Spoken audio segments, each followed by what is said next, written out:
Ideas verdes incoloras. Un programa que busca acercarse a figuras del mundo de las letras y de la universidad. Dirigido por estudiantes de Filología Hispánica. Los jueves a las 8 de la tarde de forma quincenal en la 89.0 FM o en radio.usal.es. And I said I didn't like the way he got things done, sleeping on the job. Un saludo cordial a todos nuestros oyentes. Os damos la bienvenida a Ideas Verdes Incoloras, un programa de entrevistas con el que buscamos conocer la faceta más personal de la filología. Compartimos aulas, librerías y bibliotecas, pero también nos gustaría compartir cafés y algunas palabras alejadas del marco académico. Desde los estudios de Radio Usal tenemos la oportunidad de ofrecer este espacio para todos vosotros. Pero antes de empezar, os presento al equipo. Luis Pérez. Hola, ¿qué tal? Ariadna Vergés. Hola, ¿cómo estáis? Jaime Ruiz. Muy buenas, ¿qué tal? Marina López. Hola, ¿cómo andamos?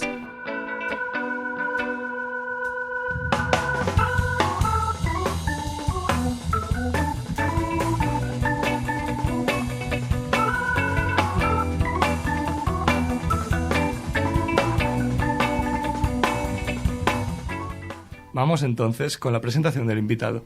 Hoy damos la bienvenida a Javier San José Lera, catedrático de Literatura Española y profesor del Departamento de Literatura Española e Hispanoamericana de la Universidad de Salamanca, donde se doctoró en 1991 con la tesis La exposición del libro de Job de Fray Luis de León. Su labor en el mundo de las letras se extiende al ámbito de la investigación al ser reconocido miembro de la Sociedad de Estudios Medievales y Renacentistas, de la Asociación Internacional Siglo de Oro y de la Real Sociedad Menéndez Pelayo. Además, su bagaje literario no solo se ha permitido divulgar conocimiento en conferencias, congresos y jornadas impartidas en distintas universidades del mundo, sino que también ha propiciado la publicación de trabajos que versan sobre autores insignes de la literatura española del Siglo de Oro, como Fray Luis de León, Juan de la Encina, Cervantes y Lope de Vega. Curiosamente, como breve apunte de su extensa y continua formación, se ha especializado en las relaciones entre música y literatura de la mano de publicaciones sobre el retablo del Maese Pedro, de Cervantes a Falla, y literatura y música europea en la poesía de García Lorca. Pero quien mejor nos contará sobre su experiencia y vocación filológica es él mismo. Bienvenido, Javier. Muchas gracias. Bien hallados. Vamos entonces con la primera sección del día. Vamos a conocernos mejor.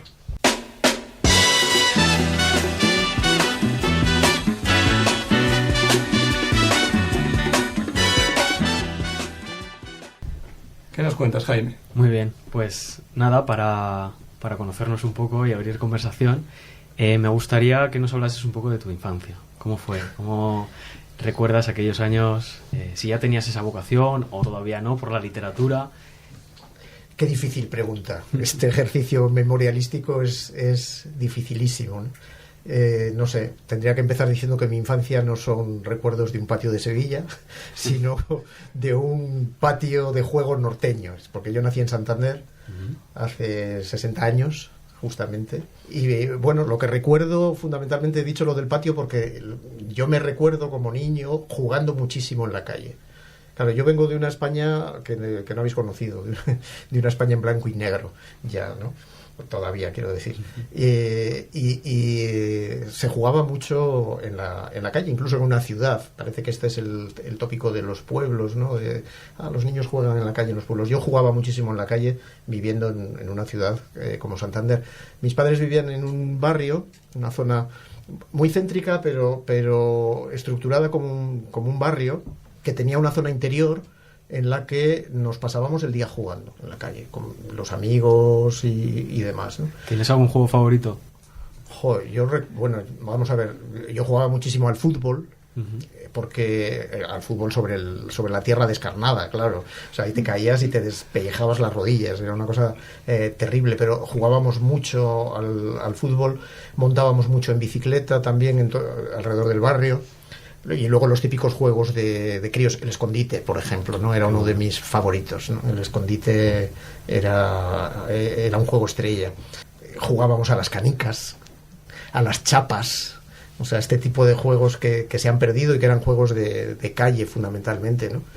Y eso hace que yo recuerde mi infancia pues como un periodo feliz, realmente feliz, ¿no? De mucho juego.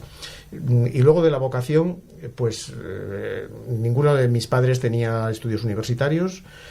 Sin embargo, mi padre había empezado a hacer una buena biblioteca, tenía bastantes libros, aquellos de colección austral y demás, porque mi padre había hecho los estudios primarios, luego había empezado a estudiar comercio, pero su verdadera vocación era la pintura, y pintaba, y yo recuerdo a mi padre pintando, ¿no? Siendo yo un crío, y mi padre haciendo cuadros en casa fantásticos, pero no tenía una formación literaria, y mi madre pues había trabajado de joven hasta que se casó, como ocurría en aquellos años, y luego dejó el trabajo para dedicarse a su familia, ¿no?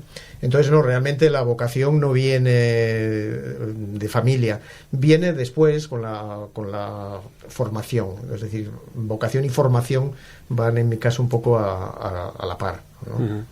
Y precisamente sobre esto último que dices, de los años de después, cuando pasa el tiempo ya dejas de ser niño, ¿no? Y empiezan los estudios secundarios. ¿Qué nos puedes contar sobre esta etapa? Tus estudios, lo que hoy sería el instituto. ¿Eras más de ciencias, más de letras? ¿Cómo fue este tiempo? Yo he sido de letras cerrado desde el principio. No puedo decir lo contrario. Yo estudié toda la primaria en el Colegio de los Salesianos, en Santander, que por cierto estaba en la parte alta, y sigue estando en la parte alta de la ciudad, y nosotros vivíamos en la parte baja, de tal manera que yo tenía que subir todos los días 2 veces. No sé si conocéis Santander, pero Santander es una ciudad en cuesta, y una de ellas es la cuesta de la Atalaya, si la conocéis. La cuesta de la Atalaya es una cuesta, como decimos en mi pueblo, pindia, muy pindia. No sé si conocéis ese adjetivo. No. Con una pendiente muy pronunciada. Eso en Santander se dice pindio, ¿eh? Una cuesta pindia. Entonces yo subía a esa cuesta pindia de la Atalaya 2 veces al día, por la mañana, la bajaba para comer, la volvía a subir por la tarde y la volvía a bajar por la tarde, ¿no? Eso me dio unas buenas piernas andarinas, creo que las tengo. Pero bueno, esto a propósito de los estudios de primaria, pero me preguntabas por los de secundaria. Justo en ese momento de la transición de la infancia a la pubertad, mis padres se cambiaron de casa y yo dejé el barrio, ¿no? Que fue un poco traumático también esta transición de dejar de ver a diario a los amigos y de jugar en la calle, pues a otra zona.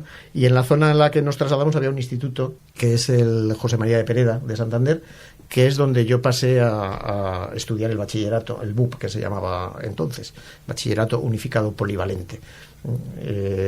Y eso lo hice en el instituto. Podría haber seguido en los salesianos, pero bueno, pues ya sabéis estas cosas que los jóvenes rebeldes no quieren confrontarse a la educación más convencional y más institucionalizada, y a mí me atraía la idea del instituto y de lo público y de la enseñanza pública. Entonces hice todo el bachillerato ahí en el Instituto José María de Pereda. Entonces las opciones hacia las letras no se decantaban hasta tercero de BUP, si no recuerdo mal. O sea, primero y segundo eran años comunes, donde seguía sufriendo las matemáticas y la física y la química, y luego ya en tercero optabas con más posibilidad por contenidos más literarios. Yo elegí latín y griego en su momento, y la literatura universal, que también se daba entonces, ¿no? Y luego ya en COU sí ya estabas más decantado por las letras o por las ciencias, y yo desde luego fui de letras toda la vida, sí. Y sobre la decisión de estudiar filología. A ver, aquí como siempre, ¿no? Yo había sido de niño un niño muy lector, pero muy lector de tebeos. O sea, yo leía tebeos como un bellaco. Yo comía leyendo tebeos. Mi hermano y yo comíamos leyendo tebeos. Y no había cosa que nos gustara más que elegir el tebeo nuevo para comer, ¿no? Entonces me he pasado la vida leyendo. Tenía una vocación lectora muy fuerte de ese tipo de cosas. Luego una vocación lectora muy fuerte de libros para niños, tipo Enid Blyton. todo aquello de las aventuras de los 5, de los 7, etcétera, yo eso me los bebía. Entonces era un chico muy lector. Venía ya con ese bagaje. Y en bachillerato, pues como ocurre siempre con estas cosas, hay un profesor que te marca, ¿no? la vocación y te determina. Y yo tuve en bachillerato un profesor extraordinario, ¿no? Además, siempre que puedo lo recuerdo, que se llamaba, se sigue llamando Ángel Sopeña, que además era poeta, un extraordinario poeta, por cierto. Y con este hombre yo aprendí una manera de estudiar la literatura distinta. Se saltaban los programas, nunca había algo previamente establecido, leíamos mucho en clase, improvisábamos y bueno, era un profesor extraordinario por la visión que tenía y la posibilidad de abrir la perspectiva de lo literario hacia espacios distintos de lo canónico, podríamos decir así, ¿no? Entendiendo lo canónico, lo que estaba fijado en el programa, ¿no? Y este profesor me dio clase de lengua y de literatura en segundo de BUP, en primero y en segundo de BUP, y disfruté muchísimo. Yo creo que ese profesor acabó de determinar mi vocación literaria. Y además, tengo que decirlo, más literaria que lingüística desde el principio. A mí me gustaba la lengua, me interesaba, pero sobre todo me gustaba y me interesaba la literatura. Lo tenías claro. Muy claro. Háblanos un poco de cómo eras cuando tenías nuestra edad, cuando pasaste a la universidad. Pues, qué sé yo, era como era yo. Claro, yo vine aquí a Salamanca a estudiar porque en Santander no había posibilidad de hacer estudios de letras. La única facultad de letras que había en Santander, en la Universidad de Cantabria, era historia. Era geografía e historia. Santander se había hecho muy fuerte en estudios de ciencias, ingenierías, por ejemplo, y sobre todo en medicina también, ¿no? Pero las facultades de letras, nada, se limitaban a escuelas de magisterio y a la carrera de historia, no había más. Entonces, si tú querías estudiar otras cosas de letras y tenías una vocación firme, como la que yo tenía, ¿no?, de estudiar literatura, había que plantearse salir fuera. Y las posibilidades, lo convencional, lo normal, para los que en Santander querían hacer letras, u otros estudios, derecho también, tampoco había derecho, luego ya pusieron otras facultades, ¿no? Pero era o ir a Oviedo o ir a Valladolid. Eran los dos destinos habituales, ¿no?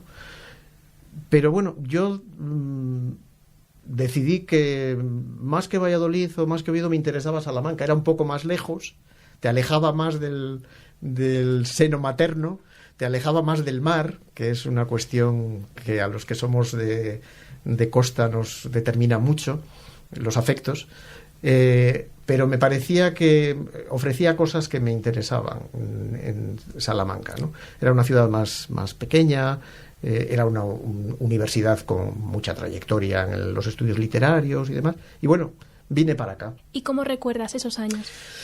Pues los recuerdo, yo qué sé, como los mejores años de mi vida, podría decir.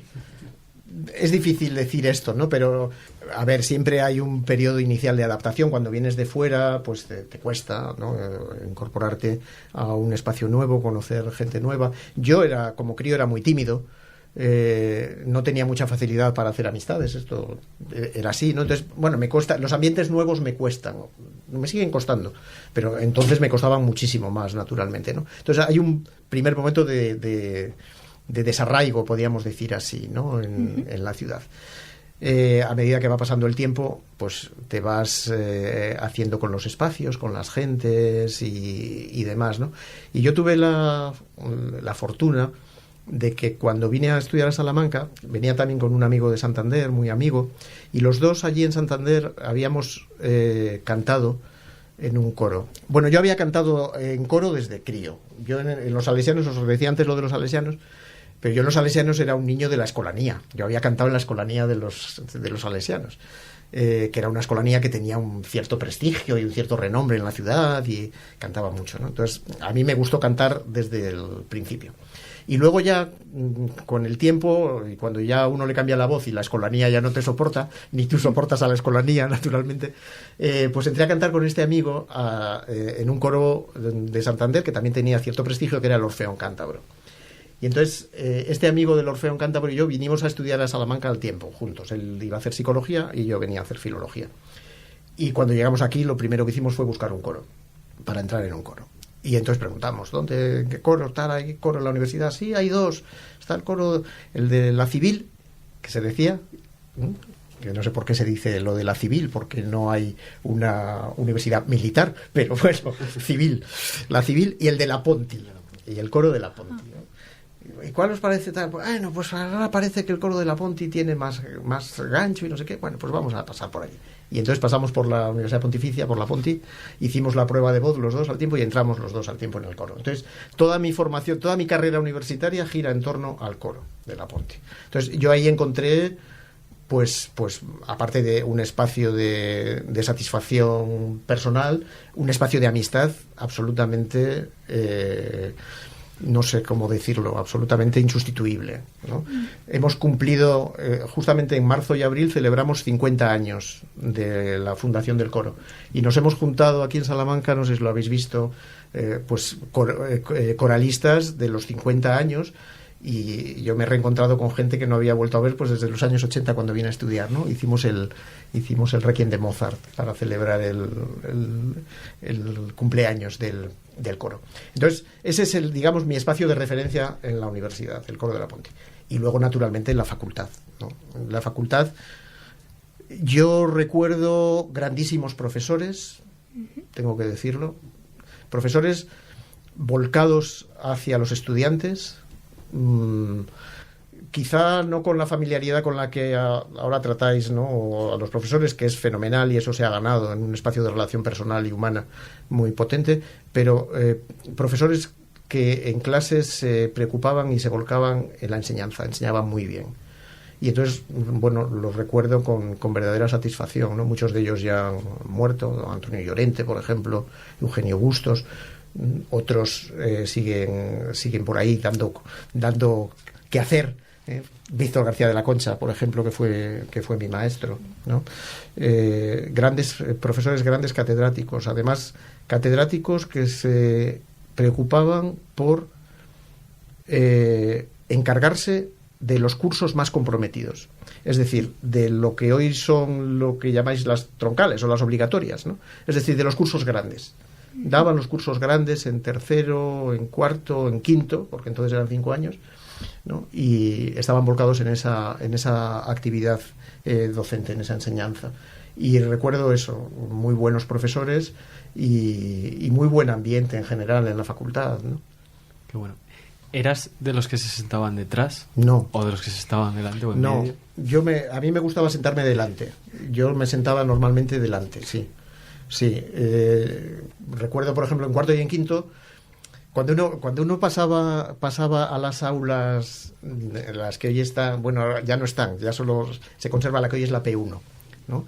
La P1 sí es era el aula de referencia de cuarto. Cuando pasabas a cuarto, que ya eran los cursos de especialidad, ibas a la P1, que se conserva tal y como estaba entonces. Pero luego en el piso de arriba había otro aula grande, que era la de quinto. Entonces había una especie de ascenso, ¿no?, de cuarto a quinto, pasar al aula. Y eran 2 aulas muy grandes porque, claro, no había división de grupos, éramos un grupo único. Y entonces las clases estaban bastante nutridas, además. Y sí, yo me procuraba sentar en la fila segunda, en la tercera. Sí, me ayudaba a mantener la atención, esa es la verdad, sí. Y siguiendo con esta andadura biográfica, ¿cómo se traslada la vida universitaria a la docente? Difícilmente. A ver, cuando eres estudiante te falta mucha perspectiva, pero aprendes mucho de los modelos. Es decir, cuando eres estudiante tú has pasado por 50.000 profesores distintos y has visto dar clase de manera muy diferente, ¿no? Y bueno, pues ha habido siempre, y me imagino que a vosotros os pasa, ¿no?, modelos de clase que os gustan más y otros que os gustan menos. Entonces, cuando te pones a dar clase, tratas de imitar un poco a aquellos profesores que a ti te gustaron, ¿no?, como lo hicieron. Pero digamos, ese es un punto de partida. Luego, las clases te obligan a modificar muchas cosas. No exactamente sobre la marcha, porque las clases tienen que ir muy preparadas y muy pensadas, pero sí adaptándose a las necesidades del grupo y a las características del grupo y demás, ¿no? Y bueno, este proceso de adaptación te lo va dando la experiencia también, ¿no? Pero claro, pensad que yo acabé de estudiar en el año 86, hice quinto. Junio del 86, acabé, entonces no hacíamos TFGs ni nada por el estilo, acababas y acababas. Acabé en junio del 86 y en julio del 86 me metí en un aula a enseñar gramática a extranjeros. O sea, prácticamente no hubo transición de la formación docente a la impartición, ¿no? Del discente al docente. Y eso te obliga también a trabajar muy deprisa, esa es la verdad, ¿no? Y a probar, y a ir probando. También es verdad que la enseñanza de los extranjeros, la enseñanza de extranjeros, no tiene mucho que ver con la enseñanza posterior que haces, ¿no? Cuando trabajas con grupos de la facultad. Estos eran grupos de extranjeros que venían en verano a aprender español, y entonces, bueno, como había mucha demanda de profesorado, pues a los estudiantes, digamos, mejores de cada curso, pues se les incorporaba a la enseñanza del español. No sé si se sigue haciendo o no. Ahora me parece que hay que pasar por un máster, el máster de L que llaman, ¿no?, para poder incorporarse a esa actividad, pero es una actividad formativa extraordinaria, la de tenerte que enfrentar a estos grupos, ¿no?, que están, y claro, te encuentras por primera vez con las caras que te miran, que es una sensación extraña en el aula, ¿no? De repente, claro, hay cierta expectación, por dónde sale qué va a decir, ¿no? Y es una situación, hay que decirlo, que impone y que sigue imponiendo hoy en día. Pero bueno, es por otra parte muy gratificante, naturalmente, ¿no? Porque te mantiene siempre. Esto de la docencia tiene un problema, y es que los estudiantes que recibes siguen siendo siempre extraordinariamente jóvenes y tú eres un año más viejo. Es decir, que ahí hay un problema grande, pero al mismo tiempo que te mantiene muy en contacto, ¿no?, con la juventud, y eso es realmente gratificante. Ya, pero ¿notas mucha diferencia que haya cambiado la atención del alumno ahora con los ordenadores, que toman apuntes en ordenador antes que los toman a mano? ¿Hay algún tipo, o es similar? Yo creo que es similar. Yo por lo menos quiero pensar que es similar. Uh-huh. Si yo si veo a un alumno con un ordenador abierto en clase, no pienso que está tuiteando o entrando en Facebook o en la red social, ¿no? Pienso que está trabajando. Uh-huh. Si no está trabajando, en realidad digo, bueno, pues ¿qué le vamos a hacer, no? Peor para él, pienso, ¿no? Bueno, lo de los apuntes a mano, pues era el método que utilizábamos, ¿no? A veces también en las clases había copistas de apuntes, es decir, había alguien que se encargaba de copiar apuntes para un grupo, para todos los demás, ¿no? Bueno, y ahora me imagino que lo mismo, ¿no? Os pasáis los archivos de notas o lo que sea de unos a otros. No, yo en ese sentido no veo diferencia. Pues antes ya de pasar a la segunda sección, queremos proponerte un juego, sí, para calentar el ambiente. Vale. Un juego de literatura. Ostras, qué difícil. Cojo la mochila porque llevo aquí un amasijo de versos sueltos. ¡Wow! La idea es, con este caos... Es la técnica del centón. Qué bonito. Hay que coger al azar versos, si identificas alguno, por supuesto, lo comentamos, sí, y formar un pequeño poema. Sí. ¿Cuántos tengo que coger? A tu gusto. Hombre, un cantar igual no. A ver si va a salir aquí la Odisea. ¿Habéis metido de Fray Luis? Sí. En el aire la piedra ya no duele. Es un buen verso primero. Si quieres... Quizá en el aire la piedra todavía no duele. Ah, bueno, sí. Si quieres puedes coger los que quieras, sí, y los recitamos lo que... Todos juntos al final. Vale. Todos juntos. Vale, o sea, no los leo entonces. Bueno, como tú prefieras. No. ¿Lo leo o lo leéis? Lo leo. Por favor. En el aire la piedra ya no duele. Luz que levanta su aguijón turbulento y ofensivo, la sábana que tapa el cuerpo enfermo. Del rostro dulcemente zahareño, que tremecén no desmantela un trato. La luz desnuda, su proa, su rompiente, que escribieron verdad y compañía. Impresionante. Ya ves. Según lo iba leyendo, a lo mejor movía alguna cosa, pero bueno, no, vamos a dejarlo está así. Muy bien, está hilado. Parece potente. Nos lo guardaremos. Qué profundo. Sí. Luz desnuda. Muy bueno. muy bueno. Pues ahora ya con toda la mesa llena de versos, no lo estáis viendo, pero os podéis imaginar el mogollón. Dan ganas de seguir haciendo poemas. Sí. Si quieres, de vez en cuando, si hay alguna pregunta que te hagamos que no, pues coges un cojo verso. el comodín del verso. Exactamente. El comodín del verso. El comodín del verso, lo podríamos dejar. Lo podríamos dejar siempre ya. Pues Claro. bueno, vamos ya con la segunda sección. Justifica tu respuesta. No milk today, my love has gone away. The bottle stands forlorn, a symbol of the dawn. No milk today, it seems to compensate. Muy bien, pues nada, ya hemos hablado de ese espíritu literario que te invita, ¿no?, a beber libros, como has dicho antes, a beber tebeos. A beber, déjalo así. Está muy bien. A beber. Pues quería conocer si tenías alguna afición especial, otra afición especial en tu tiempo libre, algún hobby. A ver, quizá hayáis podido deducir que cuando os contaba que yo había empezado a cantar desde crío, pues os podía haber dado a pensar que la música es para mí una afición fundamental. Yo no soy un apasionado de la música. Entonces, escucho música continuamente. Antes, cuando lo presentabais, remitíais a esa relación esos estudios de relación de música y literatura, ¿no? Que fue un esfuerzo por coaligar dos pasiones, podríamos decir así, ¿no? Aunque yo no soy músico de formación, no tengo formación musical, más que la poca de solfeo que se estudiaba en tiempos, ¿no?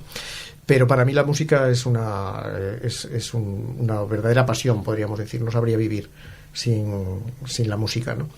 Y al margen de eso, pues, y de una manera mucho más banal, me gusta mucho el fútbol. Yo soy muy futbolero.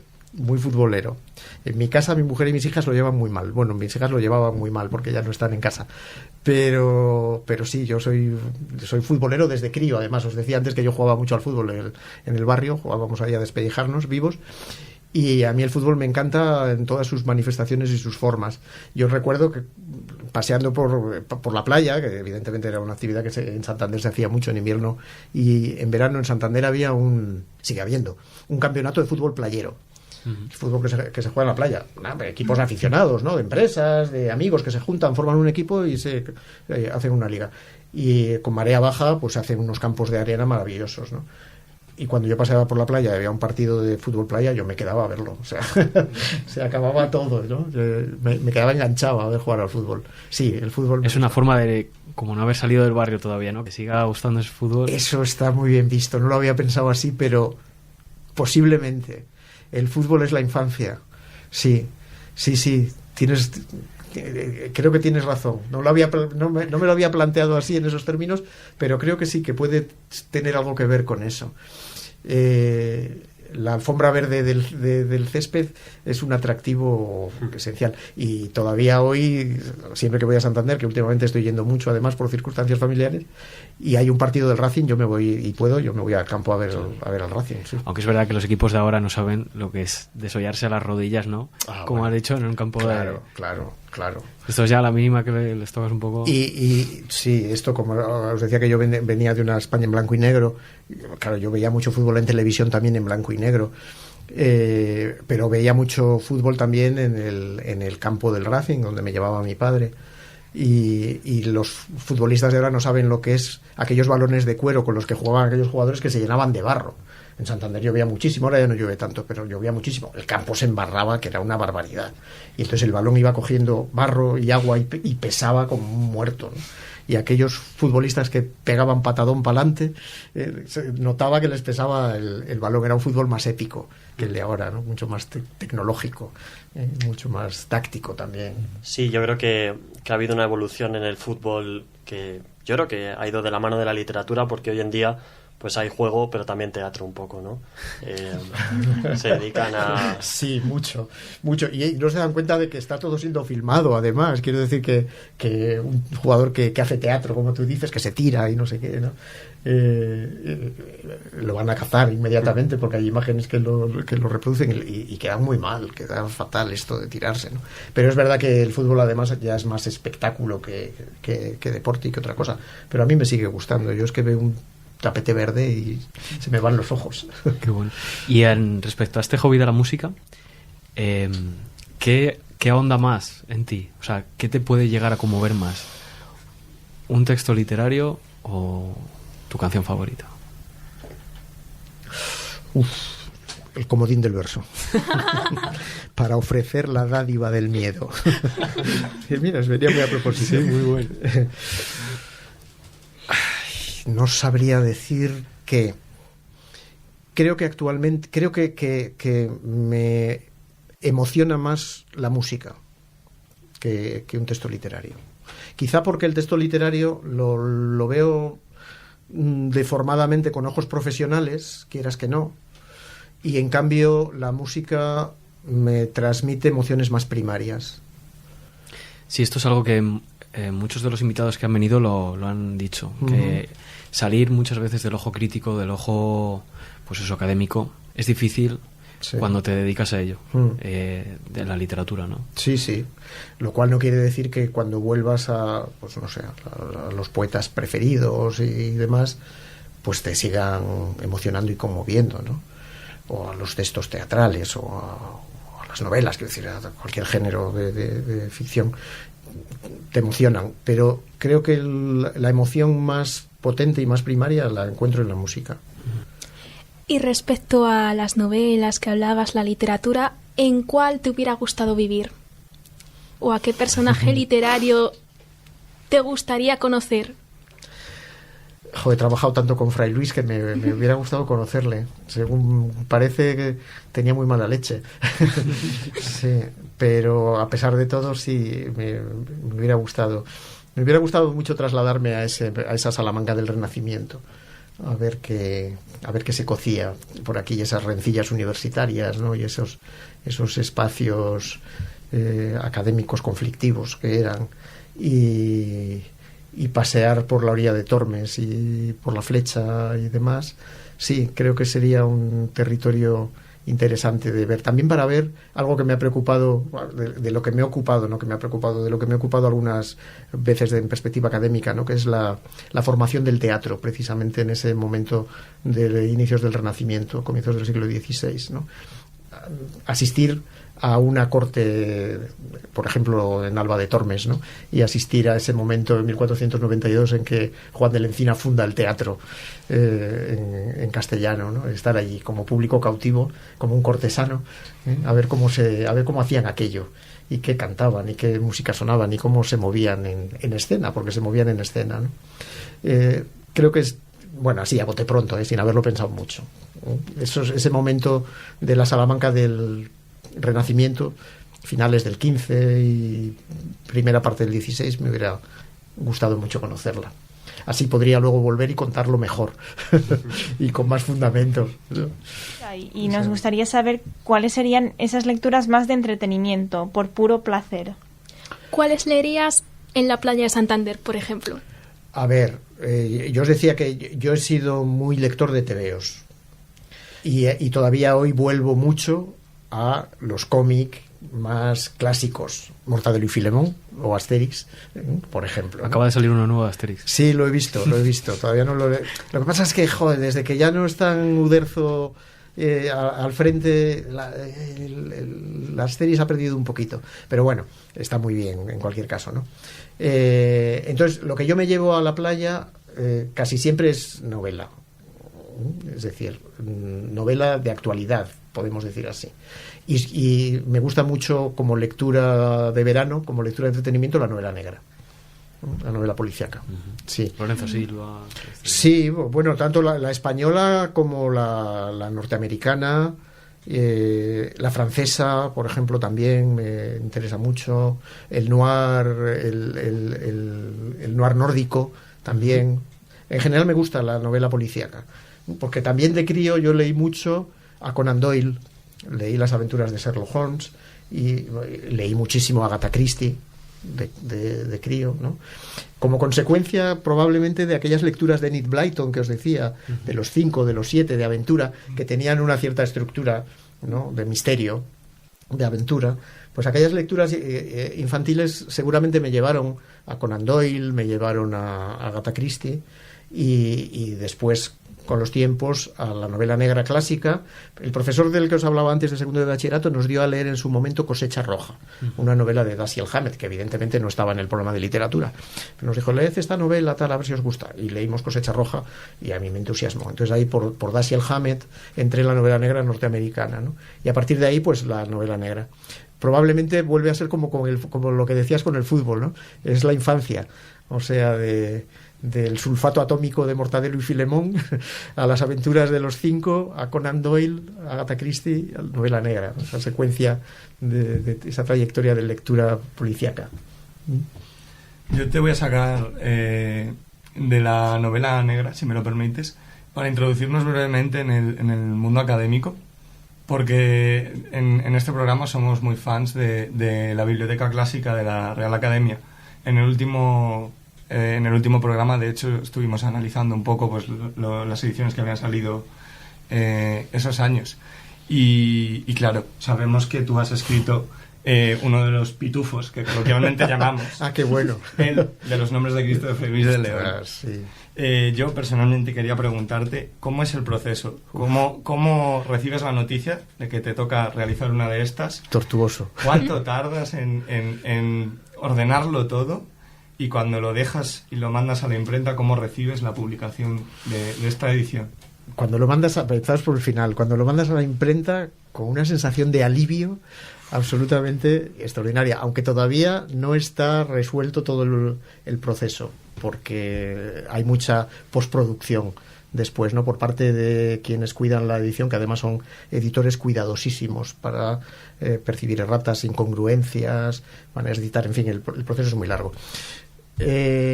Bueno, habíais mencionado antes que yo me doctoré en el año 90, no en el 91, y me doctoré con una tesis sobre Fray Luis, la exposición del libro de Job, no de Job, de Job, el personaje bíblico. Bueno, yo acabé esa tesis. Entonces, claro, una tesis te da un fundamento importante para conocer a un autor, sobre todo cuando trabajas con un autor como Fray Luis, tan complejo, y con un libro tan complejo como era ese del libro de Job, ¿no? Bueno, yo eso lo acabé en el 90. Luego vino un proceso de edición de esa obra que se publicó, si no recuerdo mal, en el año 92 en la Universidad de Salamanca, el texto en dos volúmenes.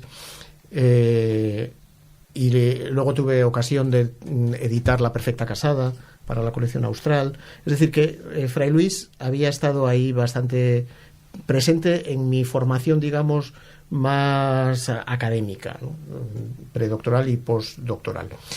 Y había quedado ahí un poco aparcado. Yo nunca había trabajado, por ejemplo, la poesía de Fray Luis y no había trabajado de los nombres de Cristo, ¿no?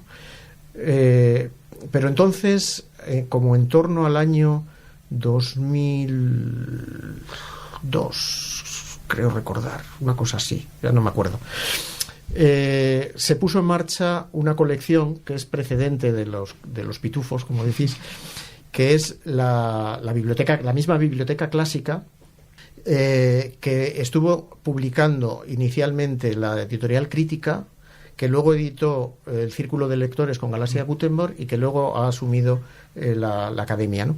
Esa biblioteca clásica la funda Francisco Rico, con unos niveles de exigencia muy altos y con un formato muy determinado de edición. Tenían que ser ediciones críticas, con un estudio y con una anotación exhaustiva, además a dos niveles, como habéis visto, ¿no? Una anotación a pie de página y otra complementaria al final. Entonces, cuando Rico pone en marcha la biblioteca clásica, establece un canon me parece que eran 100 obras. 111 son. 111. Sí. Bueno, y en esas obras estaba la poesía de Fray Luis y estaba de los nombres de Cristo. Y a mí me pidió Rico que por qué no hacía de los nombres de Cristo. Digo, bueno, pues claro, a un encargo de esa naturaleza no puedes decir que no, evidentemente. Y me puse por cierto, la poesía también está en Los Pitufos y la ha editado un colega nuestro, que es Antonio Ramajo, que está ya jubilado del Departamento de Lengua, una extraordinaria edición, por cierto, de la poesía de Fray Luis. Entonces, bueno, yo me puse a trabajar en la edición de los nombres de Cristo. Y claro, es un texto complejísimo, no solo por la longitud, sino por la densidad de los contenidos del texto, ¿no? Y porque el autor, claro, tenía un tipo de formación muy compleja, de la que ya no tenemos. Es decir, fue una formación clásica en lenguas, latina y griega, en un conocimiento del hebreo, en una formación filosófica y teológica muy densa. Y claro, editar a Fray Luis implicaba, en cierto sentido, atender a todos esos campos, ¿no? Y era complejo, era un texto muy complejo. Entonces, bueno, yo me puse a trabajar y fui haciendo lo que pude. Lo que pude. La primera edición de Los Nombres salió en 2008. En la Biblioteca Clásica Antigua, en la de los libros blancos, que en aquel entonces estaba ya en manos de Círculo de Lectores y Galaxia Gutenberg, ¿no? Ahí salió una primera edición. Y cuando pasa a la academia, la colección, a los libros azules, me piden que revise la edición, ¿no? Esto me lo pidió Rico también, pues estamos en el 23, yo creo que fue antes de la pandemia, yo creo que fue para el 18-19. Claro, del 2008 al 2018-19 la bibliografía sobre Fray Luis había crecido una barbaridad, porque sigue siendo un autor del canon y se escribe y se publica mucho, ¿no? Te obligaba a leer, a revisar, ¿no? Yo había tenido además reseñas de la primera edición en la que, bueno, algún colega amabilísimo, por cierto, me mandó toda una serie de referencias en donde habría que revisar, ¿no? Y yo tenía ese material de partida. Entonces me puse a rehacer la colección, la edición para la colección de la biblioteca. Básicamente el texto estaba en general bien fijado, pero había que incorporar en el estudio y en las anotaciones todas las novedades. Y el proceso de revisión consistió básicamente en eso, en poner al día el texto, ¿no? Y una vez que lo mandas, dices, qué bien, me lo he quitado de encima y ha terminado. Pero no, entonces empieza a llegar el feedback de los editores. Oye, que es que cuando citas a Santo Tomás le citas de 3 maneras distintas, no sé qué tal. Y no puede ser, hay que... Claro, nosotros en el mundo académico estamos acostumbrados a que a veces, ¿no? Pues te refieres a la suma teológica de maneras diferentes o demás, ¿no? Y los editores que trabajan rigurosamente y te obligan a trabajar rigurosamente. Entonces hay una postproducción, como os decía, dificultosísima, que fue, pues prácticamente me ocupó desde el verano del año pasado hasta todavía en vacaciones de Navidad del año pasado estábamos cambiándonos correos con los dos editores, que fueron Ignacio Echevarría y Gonzalo Pontón, que revisaron el texto y me iban diciendo, en esta cita tal hay que unificar. Bueno, ese proceso de postproducción fue muy latoso. Luego, de manera sorprendente, el proceso de impresión fue rapidísimo. Y después de la última revisión en diciembre del 22, en enero del 23 estaba esto en la calle. O sea, fue casi como un regalo de Reyes, ¿no? Y eso sí que es... Te sientes como con el descargo de un peso importante, ¿no? Y dices, bueno, qué bien, ya me puedo dedicar a otras cosas. Es el canon de la Real Academia. O sea, sí, son ediciones muy exigentes, sobre todo en el nivel de anotación. Bueno, de fijación del texto también, pero... Y claro, yo con De los Nombres de Cristo hice una cosa que no se había hecho, que es... Y que normalmente no se hace en una edición crítica. Las ediciones críticas, como sabéis, aunque se ponga uno un poco profesoral en este asunto, ¿no? Como sabéis, consisten en establecer un aparato de variantes y a veces, cuando las cosas lo permiten, un stegma codicum, ¿no? Pero aquí no me interesaba tanto eso, es decir, fijar las variantes de una edición a otra, porque manuscritos no hay del texto, sino comprobar cómo había ido evolucionando de una edición en 1583 a la tercera que hizo Fray Luis en 1587, cómo había ido variando el estilo, es decir, por qué las variantes eran variantes, por qué se había movido el texto. Y entonces tratar de explicar eso, es decir, es un aparato crítico, porque están todas las variantes, pero además es un aparato crítico explicativo, es decir, ¿por qué? Claro, eso ahí ya entra, eso ya era un arco iglesia. Es lo que había hecho con el libro de Job, por cierto, en la tesis, ¿no? Y me puse a hacerlo con De los Nombres de Cristo y eso fue costosísimo. Bueno, los resultados a veces creo que pueden ser interesantes. Y bueno, hay que dar una aportación, vendrá otro, porque la gracia de la filología es que es una ciencia que se está continuamente, ¿no? Cuando yo empecé a hacer esto no existía, o empezaba a existir una disciplina que existe ahora que se llama la filología de autor, y yo estaba haciendo filología de autor sin saberlo, ¿no? Muy bien, pues bueno, llegamos a la pregunta. La pregunta. Que para mí es mi favorita. Es, bueno, te pido un consejo. Para todos, para nosotros que estamos aquí, y para los que nos están oyendo, que se aleje de la figura y de esa distancia de profesor-alumno. Un consejo vital, de persona a persona. Consejos vendo y para mí no tengo, es decir, los clásicos, ¿no? Qué difícil. Bueno, ¿qué consejo se le puede dar a un joven? Que disfrute de todas las posibilidades que se le ofrezcan en la vida, que no tenga miedo a aceptar retos, que se preocupe por vivir, ¿no? Primum vivere de inde filosofare, decían los clásicos, y me parece que sigue siendo un aforismo de una validez extraordinaria. Vivid. Y lo demás vendrá. La filosofía, el estudio, la formación. Y al ser posible combinar las dos cosas, claro. Vivid y filosofad. Muchas gracias. Pues vamos ya con la última sección, el colofón.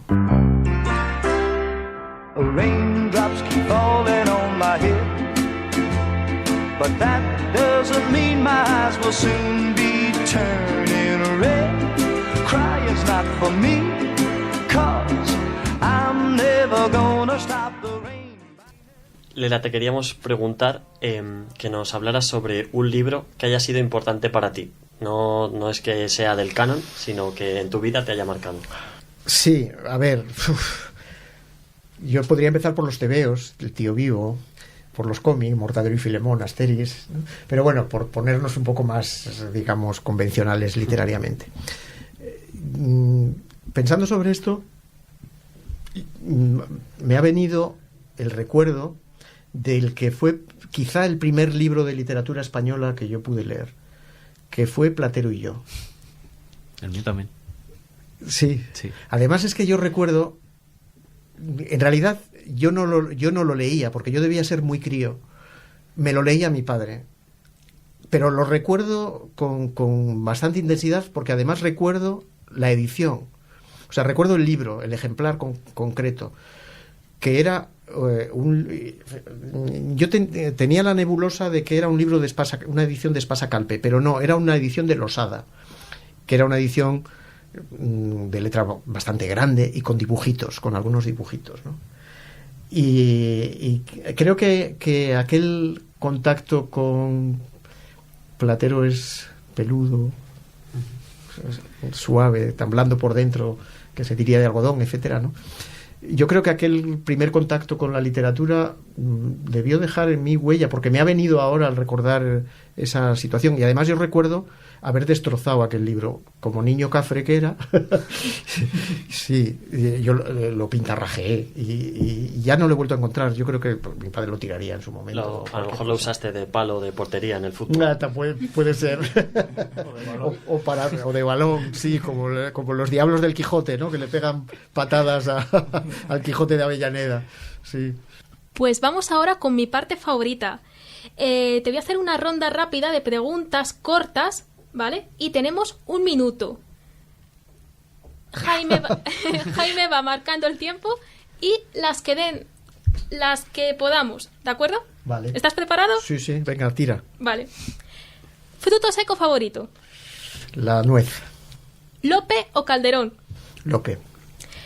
¿Santa Teresa o San Juan? Santa Teresa. ¿Qué es lo más antiguo que tienes? Los recuerdos. ¿Autor del Quijote? Cervantes. Vale, había posibilidades. Tienes una empresa de patatas fritas y puedes lanzar al mercado un nuevo sabor, el que tú quieras. ¿Cuál eliges? El de patata frita. ¿Capítulo favorito del Quijote? Ostras, qué difícil. El 26 de la segunda parte, el retablo de Maese Pedro. Si pudieras tener un superpoder, ¿cuál sería? Viajar en el tiempo. Un lugar al que viajar. Pasa palabra. ¿El castigo sin venganza o la vida sueño? El castigo sin venganza. Listo. Muchas gracias. Bueno, Qué difícil. Qué pregunta. Jo, lo del lugar para viajar realmente es complicado. No soy yo muy viajero, fíjate. ¿No? No soy yo especialmente viajero. Por eso me he trabado mucho, porque bueno, habría muchos sitios a los que ir, pero ninguno especialmente. Eres más a los libros, me gusta viajar por los libros. Sí. Qué bonito. Joder. ¿Ya sabéis qué capítulo va a entrar en el examen del Quijote? No, nunca lo pongo. No. No, nunca lo pongo. Nunca Ya lo sabéis pongo. cuál no va a entrar. Exactamente. A lo mejor este año va, pero no. Suelo elegir. Si es que además es muy fácil, los exámenes que yo pongo son muy fáciles. Por cierto, ya que hablamos de exámenes, aprovecho para deciros que me gusta mucho, sobre todo le gusta mucho a mi madre que me llaméis Lera, porque es mi segundo apellido, ¿no? El primero es San José. Yo, claro, de crío era Sanjo en el colegio siempre, ¿no? Pero aquí siempre los estudiantes me han llamado Lera y me gusta, y a mi madre le encanta, por cierto. Y una pregunta rápida. ¿De dónde viene lo de tu jamán, de tu correo? Esa es una buena pregunta. Sí, es curioso. Viene del Quijote, naturalmente. Es el Trujamán del retablo de Maese Pedro. Sabéis que es el personaje que se encarga de contar a los que asisten en la venta a la representación de los títeres. Trujamán es un empleado de la compañía de Maese Pedro y es el que narra, el que relata la historia. Y viene de que cuando después del licenciado dábamos clase para los extranjeros en verano, estuvimos durante mucho tiempo haciendo en cursos internacionales una revista que se llamaba Marcapasos, que era una revista diaria que hacíamos manualmente, o sea, era una cosa tremebunda, ¿no? Y de vez en cuando en esa revista que hacíamos para los estudiantes extranjeros escribíamos nosotros algo, pero no queríamos escribir con nuestro nombre. Y el director de cursos internacionales, que fue profesor también de la facultad, Emilio de Miguel, nos invitó a elegir un seudónimo. Y bueno, pues yo en ese contexto elegí Trujamán porque es un personaje que siempre me ha gustado, el Quijote, y por eso Trujamán. De acuerdo. Y por cierto, me han permitido mantener ese nombre en el correo de USAL, que ya no es común, o sea, ya te obligan a poner un nombre más identificable. Pero bueno, yo ya, como soy mayor, tengo esos privilegios. Sigo usando Trujamán. Bueno, en el último programa, a María Ángeles nos dejó una pregunta para ti, que es bastante interesante. ¿Te gusta más la universidad de hoy que la del pasado en la que estudiaste? Ya le voy a decir yo a María Ángeles.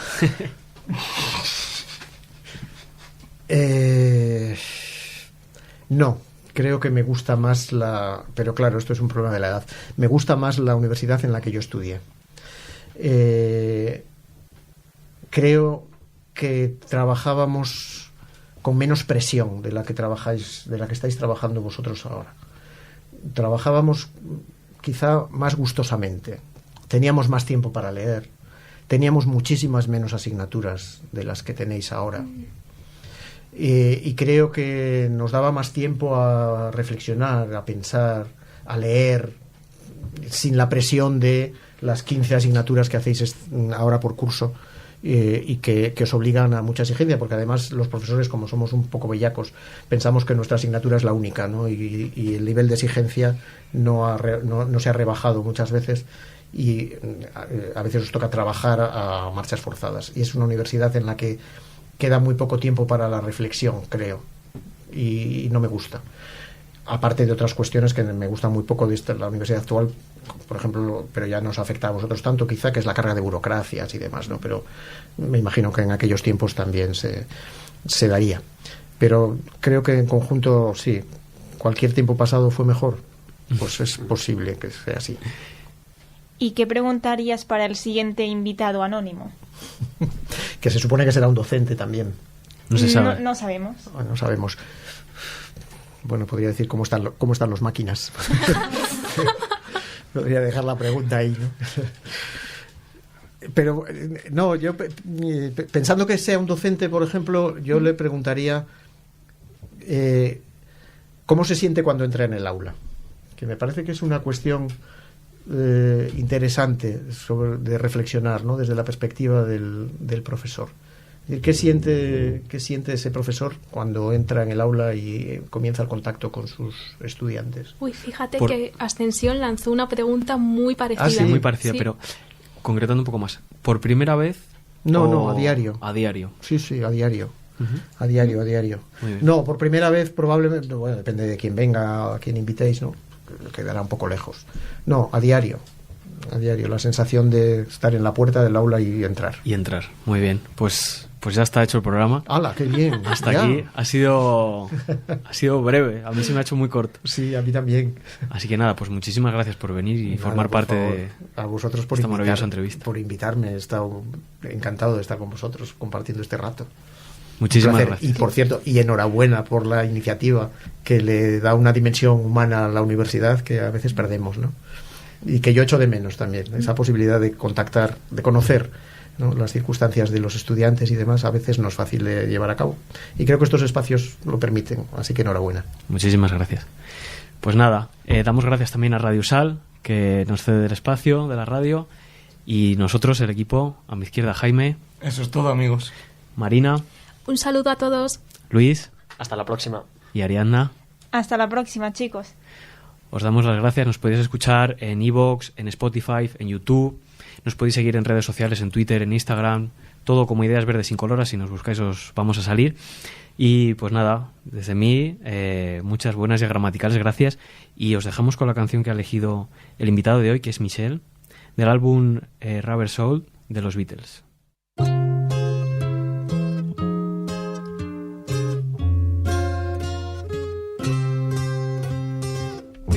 Michelle, my belle, these are words that go together well, my Michelle. Michelle, my belle, sont des mots qui vont très bien ensemble, très bien ensemble. I love you, I love you, I love you. That's all I want to say. Until I find a way, I will say the only words I know that you understand. Michelle, ma belle, sont des mots qui vont très bien ensemble, très bien ensemble. I need to, I need to, I need to, I need to make you see what you mean to me. Until I do, I'm hoping you will know what I mean. I love you.